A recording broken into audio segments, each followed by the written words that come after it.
Itu kayaknya dibalik aja deh, Pak. Halo Dimas. Halo, Pak. Febo mainan apa itu? Ini Pak, teropong. Teropong? Iya. Masa itu teropong? Coba lihat. Teropong kecil Pak. Oh. Ini apa Dimas? Coba Dimas. Di teropong coba. Aduh, apa ini ya? Wah, saya melihat sesuatu. Ayo lihat apa? Melihat apa? Coba Saya coba. nggak tahu bentuknya apa itu. Itu punyanya siapa? Kayak bintang Pak. Ini Kayak punya bintang. adikku. Oh punya adik. Nathan. Oh punya Nathan.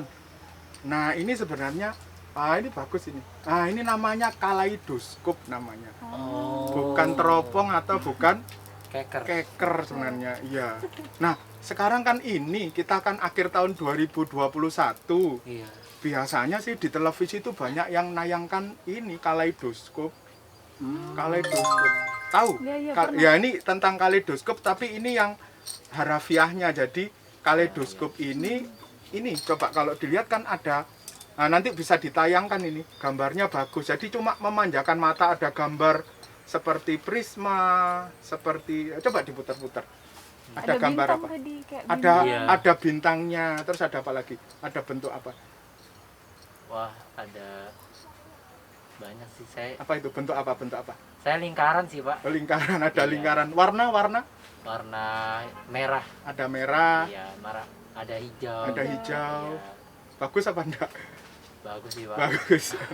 Ya memang ini coba lihat coba lagi satu kali. Warnanya yang muncul apa? Coba sambil diputar. Ada warna biru Pak. Ada warna biru. Iya. Nah, itu namanya kaleidoskop. Cuma ini karena punya Nathan jadi mainan, memang Iya. mainan. Tapi sebenarnya aslinya kalau kaleidoskop sungguhan loh ya, itu memang ini alat optik ya seperti kacamata dan sebagainya untuk memanjakan mata kita zaman dulu loh ya. Ini pertama kali diciptakan itu tahun 1816 malah. Baru tahun sekarang ya. Yang menciptakan namanya David Brewster dari Skotlandia. Dia pinginnya nih jual ini terus dijual gitu loh untuk memanjakan mata waktu itu. Tapi kalau sekarang kan kita kalah dengan ini. Iya. Nah, kalau kita berbicara tentang kaleidoskop ini sambil dibolak-balik nanti gosong. Ya. Nah, kaleidoskop itu secara arti harafiahnya ini kalau dari kamus kan memang seperti keker ya. Ada dua kaca persegi panjang yang dipasang pada lapisan dalam pada salah satu ujungnya sehingga kita bisa melihat bentuk-bentuk yang indah. Tapi kalau kita lihat arti berikutnya juga bisa berarti tentang aneka peristiwa yang telah terjadi dan disajikan secara singkat. Kalau di TV sekarang kan ada kaleidoskop itu. Pernah lihat apa enggak? Oh, pernah, Pak. Itu Kale- dari Januari itu enggak sih, Pak? Ya, Iya, di apa awal tahun. kaleidoskopnya macamnya apa aja? Tentang Kalau saya waktu itu kaleidoskop tentang sepak bola sih, sepak Pak. bola olahraga. Berarti juga ada tentang politik, ya, tentang ekonomi, termasuk juga selebritis Iya. gitu. Iya. Ya, tentang dalam setahun itu ada yang ada yang lahir atau ada yang mati. Ya, itu ditayangkan di situ semua. Barusan kan ada artis juga yang meninggal itu yang Iya, ya siapa namanya itu? Laura ya, Pak? Laura ya. Iya. Nah, kita bicara tentang kaleidoskop ya. Selain kita bicara kaleidoskop, jadi tentang aneka peristiwa yang disajikan secara singkat, artinya itu. Nah, tapi di tahun 2021, tak lihat tadi Dimas tadi ngetik-ngetik apa tuh itu? Saya lagi ini, Pak, nulis resolusi 2022, Pak. Resolusi 2022. Biasa. Resolusi itu apa tuh, Weber? Resolusi itu? Semacam hal yang ingin dicapai gitu di Iya. tahun 2020. Ya, memang gitu resolusi. Resolusi Dewan Keamanan PBB. Ya, tapi resolusi juga bisa diartikan sebagai kebulatan tekad. Ya, bisa juga seperti itu. Jadi, ya seperti yang mau dicapai. Nah, hari ini kita sebenarnya kalau itu saya jadi tertarik ngomong tentang ini kaleidoskop dan juga resolusi ya.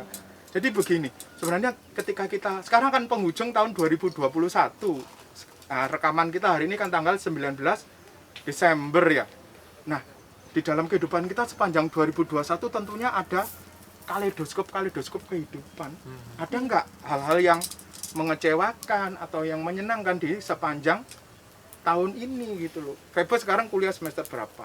Semester 5 Pak. Semester 5. Berarti harapannya kan kalau bisa lulus tepat waktu ya. Iya. Kalau Dimas semester berapa sekarang? Saya juga semester 5, Pak. Semester 5, kebetulan sama. Sama. Nah, mungkin kalau orang-orang yang papa atau mamanya Febe, kaleidoskopnya mungkin beda, mungkin tentang pekerjaan, tentang ekonomi, bagaimana cara mencukupkan kebutuhannya Dimas atau Febe.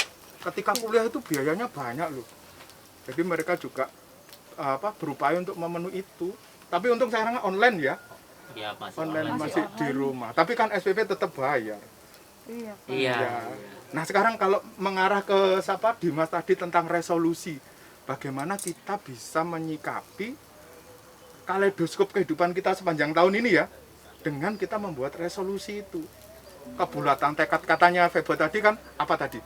Hal yang ingin dicapai, goal ya, goal setting. Nah, itu kita bisa meskipun sebenarnya resolusi itu tidak harus selalu akhir tahun begini kita susun untuk awal tahun, kapanpun boleh sebenarnya.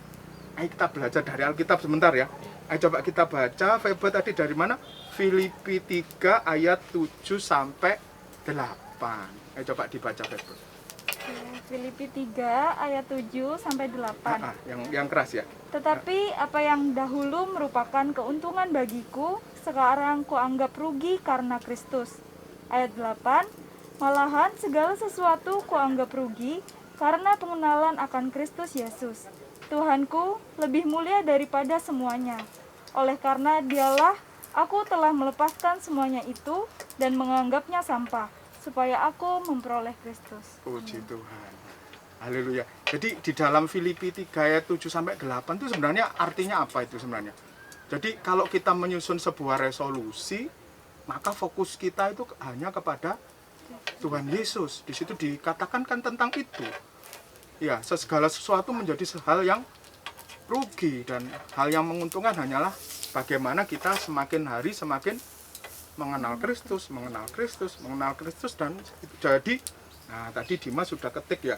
Iya. Resolusinya. Berarti fokus resolusi kita harus yang pertama fokusnya kepada Tuhan Yesus. Berdasarkan dari itu tadi kaleidoskop kehidupan kita, ada yang menguntungkan, ada yang merugikan, ada yang sedih, ada yang mengecewakan itu. Itu yang pertama. Nah, terus yang kedua coba dibuka di Yesaya 43 ayat 18 sampai 19. Ayo. Saya baca ya, Pak. Ya. Terima kasih. Ya, Yesaya 43 ayat 18 sampai 19. Firman-Nya, janganlah ingat-ingat hal-hal yang dahulu dan janganlah perhatikan hal-hal yang dari zaman purbakala. Lihat, aku hendak membuat sesuatu yang baru, yang sekarang sudah tumbuh. Belumkah kamu mengetahuinya? Ya, aku hendak membuat jalan di padang gurun dan sungai-sungai di padang belantara. Puji Tuhan. Ayat Alkitabnya luar biasa sekali loh itu ya.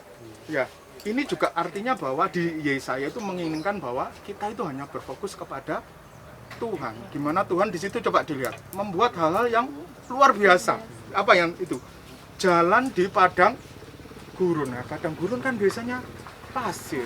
Nah, itu sekarang dibuat jalan. Berarti kan bisa dilewati dengan nyaman. Kalau pasir saja kan bisa membuat orang jatuh ya. Itu yang pertama. Yang kedua tadi apa? Sungai-sungai di padang. Nah, di padang belantara itu biasanya sungai itu malah susah, air susah. Nah, malah mau dibangunkan sungai. Kalau kita naik gunung itu kan biasanya sungai itu jarang, harus di bawah sekali.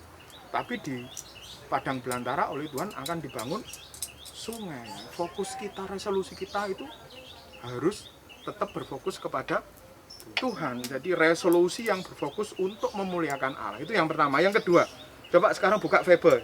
Mazmur 90 ayat 12. Nah, ini ayat hafalan ini biasanya. Ini ada yang mau mateng, mau dimakan sekarang apa? Taruh piring aja, Pak. Taruh ini ya. Iya. Mazmur 90 ayat 12. Coba Febe baca. Mazmur 90 ayat 12. Ya. Ajarlah kami menghitung hari-hari kami sedemikian, sehingga kami beroleh hati yang bijaksana. Puji Tuhan.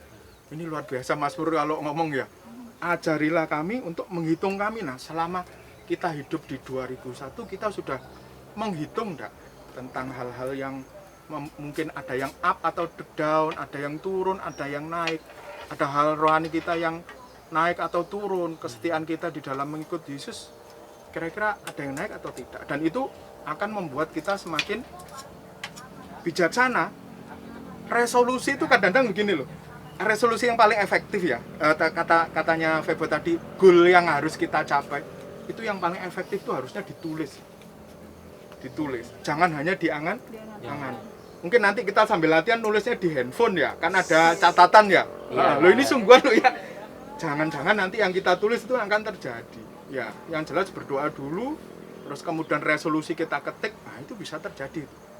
Jadi yang pertama di dalam resolusi itu kita mesti ada perubahan ya. Kalau dulu ndak rajin, sekarang jadi rajin. Itu yang pertama. Yang kedua konsistensi.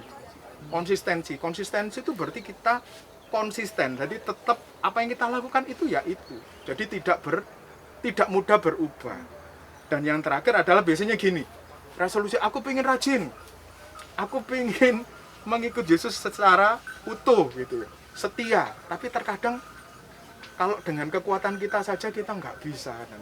Ya kita kecewa, terus kemudian akhirnya lari dan sebagainya. Yang terakhir sebenarnya kita harus meminta anugerah dari Tuhan untuk supaya apa?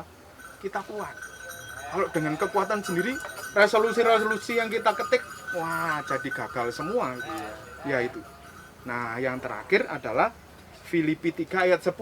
Coba siapa Dimas? Ya. Filipi 3 ayat 10. Coba dibacakan untuk kita semua. Filipi 3 ayat 10. Yang ku kehendaki ialah mengenal Dia dan kuasa kebangkitannya dan persekutuan dalam penderitaannya, di mana aku menjadi serupa dengan Dia dalam kematiannya. Ya. Arti dari ayat ini banyak, tapi prinsipnya adalah bahwa di sini adalah apa? Resolusi yang kita ketik. Nah, resolusi yang Febe ketik itu harus menambah apa itu? Pengenalan kita kepada Tuhan Yesus. Jadi kalau semakin kita semakin jauh dari Tuhan Yesus, itu bukan resolusi. Jadi gini ya, nanti kita sambil latihan ya. Jadi resolusi itu yang pertama berfokus kepada Tuhan Yesus. Jadi Tuhan Yesus yang menjadi tujuan kita, itu yang pertama. Terus yang kedua, kita di dalam setiap resolusi itu harus ada perubahan, ada konsistensi. Kita harus mau berubah ya harus berubah. Jangan sampai lupa.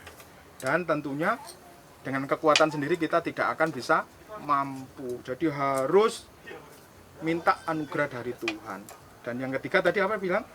Resolusi kita harus menambah pengenalan kita kepada Tuhan Yesus. Jangan malah kita membuat kita lari. Nah, tadi gara-gara apa tadi? Kaleidoskopnya Nathan ya. Terus akhirnya kita ke resolusi. Coba sekarang. Nah, di catatan sekarang ditulis. Kita akan tulis resolusi kita di tahun 2021.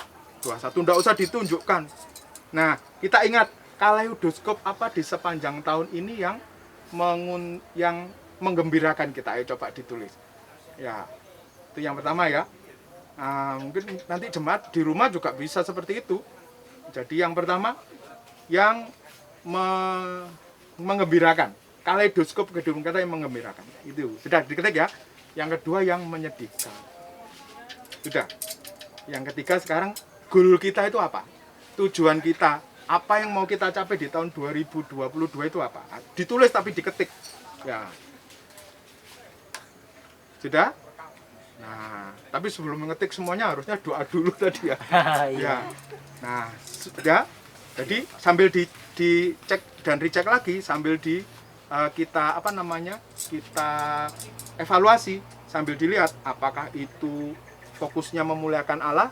Yang kedua, apakah di situ ada unsur perubahan, ada unsur konsistensi, kita tetap berubah dan kita minta anugerah kepada Tuhan. Dan yang terakhir adalah resolusi yang ditulis itu harus menambah pengenalan kita kepada Tuhan Yesus. Jadi itu ya. Ini gara-gara apa? Kaleidoskop ini tak kembalikan ke Nathan. Ya, resolusinya Dimas selesai kan? Selesai. Oke, puji Tuhan. Berarti kita bisa makan ini yang gosong-gosong ini. Iya, Pak. itu ini. ada, ayo makan. Ayo. Iya. Ya. Setidaknya sosis matang, resolusi selesai, kaleidoskop bisa terjawab. Ya. Ayo, mari makan. Mari. Selamat makan, selamat menikmati berkat Tuhan Yesus.